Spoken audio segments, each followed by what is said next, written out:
Beloved workshop. I know I was here in 2016, but I was trying to think how long has the workshop been there? So I've been doing this for 7 years. So I've had the workshop, about 6 years. Right. Yeah. And these things become home away from home, especially when you're doing work as you've been doing, and I'm sure most days you're in there for some reason or another. So it must feel like, well, this is I'm home. lost. Yeah. Now we should say it was the Friday by 8:15. Suddenly a stove, boom, there's a fire manages to start. How kind of quickly did you realise the extent of it, I think I haven't even realised it yet. 6 days later, but you know, in life, I don't know. You usually manage to sort things out. So with the kids, it's like, dramas happen, but this was like a drama that couldn't stop. And well, the comprehension must be. Oh my God! It was suddenly like, this is really serious. This is scary, and you know, it got from being something that Mummy and Daddy can manage, or you know, whatever, to you know, leaving the house and going up to the number 7.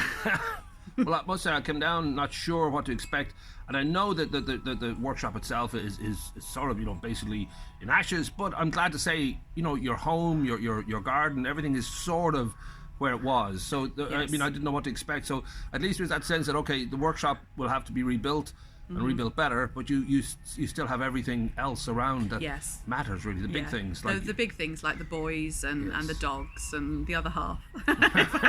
Although he did go in flames at one point. Now we should say you're putting an appeal out because this is a workshop that wasn't you know, you can't get the insurance basically for what is a domestic kind of setup, so this time when you build, it'll be much more of a workshop that can be, you know, valid for insurance.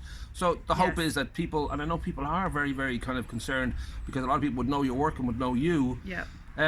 Were you surprised by the kind of reaction? Because I almost immediately people had outpourings. Oh my goodness, yeah. I still can't quite get over the kindness that people have showed me. So that's why I thought that the GoFundMe thing and to put this out to give the people the opportunity, because I think people felt they needed to help, and I would gratefully accept any of that help, because it's a bit of a shock. Well, this idea too that it's sort of you know, I think like in the same way that the guide, and I sort of think I'll do it for about 10 years, it becomes part of your identity. I think certainly this work would be something that you would see as part of you. It's almost like an artist with music or making poetry or whatever. This must feel it. Yeah, even these last 6 days, and I have a fair few orders that people have already put deposits down. That I've had to email those people and say that this is the situation and that I will get their orders done, but it's going to take a fair bit longer than I thought it was because of this has happened. So yeah. I sort of don't know what to do with myself. I just have to stop. If I could just do my work, I'd be fine, you know. Well, we should say there's always hope, and the fact that 2 of your creations managed to survive. I know this beautiful peacock, which is due down to Cork, and I'm not sure what's the story behind our beautiful hare here. He's for a show garden in the launch for Archer's Wood for the Cairn properties. Right. That will be opening, I think, the end of April. So there's always hope, and there's always that sense of you know, the rebuild can sometimes actually be quite a cathartic kind of experience. Hopefully. Yes.